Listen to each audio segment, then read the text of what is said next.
Salam dostlar, bugün yenə sizlərə çaşdırıcı sualların dəqiq analizini vermək istəyirəm. Söhbət linking verbslərdən gedir. Yenə də mövzumuz sifət zərfə aiddir.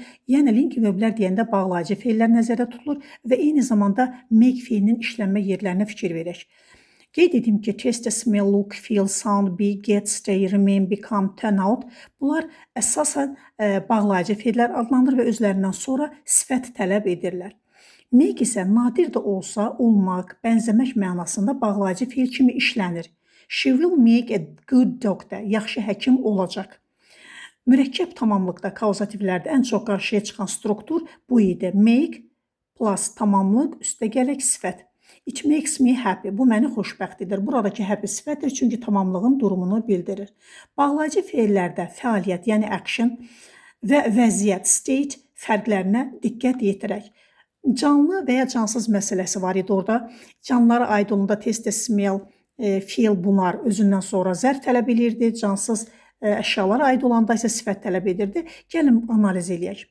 Dediyimiz taste, smell, feel, look feilləri statik, yəni bağlayıcı olduqda sifət, dinamik, yəni fəaliyyət göstərdikdə isə zərf özündən sonra tələb edirlər. Yəni cansızlarda vəziyyət, hal bildirdikdə sifətdir. The soup smells delicious. Şorba qəşəng qoxur.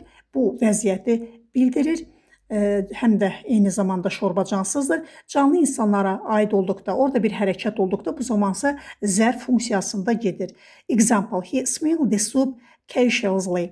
O şorbanı ehtiyatla qoxuladı. Göründüyü kimi heyecanlı varlıqdır. Qoxuladı, orada bir hərəkət var. Ona görə özündən sonra cautiously zərfini tələb edir.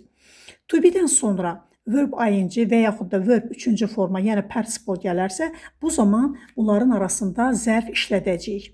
Bu to be-dən sonra nə zaman zərf gəlməsi məsələsinə aydınlıq gətirən bir qaydadır. To be tək başına gəldikdə özündən sonra sifət tələb edirdi, çünki linking verblərdir. He is happy. Lakin daimici zamanda və yaxud da məchul növ strukturlarında isə iki feilin arasında zərf kimi işlənir. Çünki orada əsas feili verb ing və yaxud da verb üçüncü formanı təyin edir. To be, adverb, verb ing. Struktura baxaq.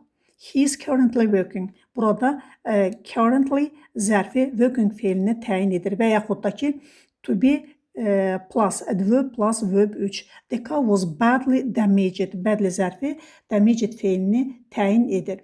Mürəkkəb sifətlər və zərf üstəgələk sifət modeli.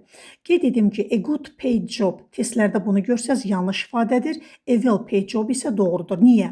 Sifəti və ya feili sifəti, yəni participle başqa bir sifət yox, yalnız zərf təyin edir. Zərf zərfi təyin edə bilər, zərf sifəti təyin edə bilər, amma sifət zərfi təyin edilməz dilimizdə olduğu kimi. Paid burada feili sifətdir, verb 3-dür. Onu təyin etmək üçün good sifəti yox, well zərfi lazımdır. A well paid job, yaxşı ödənişli iş. Example, a beautifully designed room, gözəl dizayn edilmiş otaq. Diqqətinizə görə sağ olun, videonu bəyənməyi və paylaşmağı unutmayın ki, digərləri də faydalansınlar.